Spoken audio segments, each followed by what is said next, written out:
अमरावती जिल्ह्याच्या दर्यापूर तालुक्यामध्ये मागील गेल्या 4 ते 5 दिवसांपासून सतत अवकाळी मुसळधार पाऊस सुरू आहे।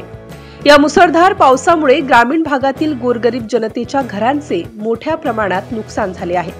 काही ठिकाणी मुसळधार पावसामुळे लोकांच्या घरामध्ये पाणी शिरले आहे, तर दर्यापूर तालुक्यातील रामतीर्थ येथे पुनर्वसन भागामध्ये अनेक लोकांच्या घरामध्ये पाणी शिरल्याने अन्नधान्य, कपडे व खाण्याचे साहित्य सर्व पाण्याने भिजून गेले आहे।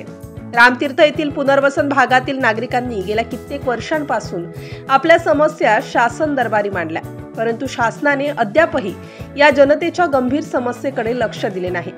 त्यामुळे पावसाळा सुरू होताच ही परिस्थिती निर्माण झाली आहे।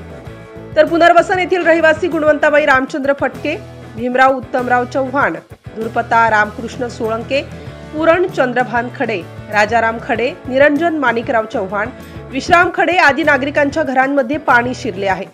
भविष्यात अतिमुसळधार पाऊस झाल्यास या पुनर्वसन भागात अनुचित घटना घडू शकते, त्यामुळे शासनाने तात्काळ या गंभीर समस्यांकडे लक्ष द्यावे अशी मागणी आता या पुनर्वसन भागातील गोरगरीब जनतेने केली आहे व ज्या नागरिकांचे अवकाळी पावसाने नुकसान झाले आहे त्यांना शासनाने पंचनामे करून आर्थिक मदत द्यावी अशी मागणी सुद्धा करण्यात येत आहे।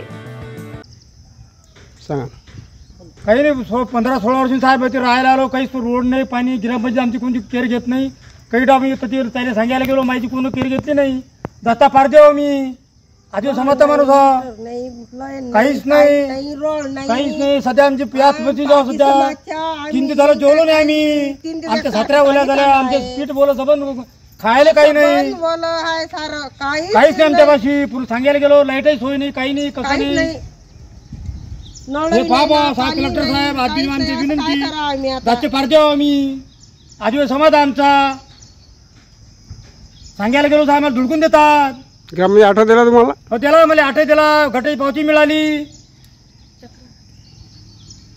किती वेळ गेले ग्रामपंचायतमध्ये? 15-20 खेप गेलो साहेब, कोणी लक्ष घातलं नाही, कोणच नाही। सरपंचाला सांगितलं किती खेप, सरपंच म्हणे आमच्या कब्जात नाही आहे म्हणे, तुम्ही सरकारी तहसीलदार भेटा म्हणे, तुम्ही आमच्याकडे काही नाही म्हणे, आमच्या तर्फे काही नाही आहे म्हणे सरपंच।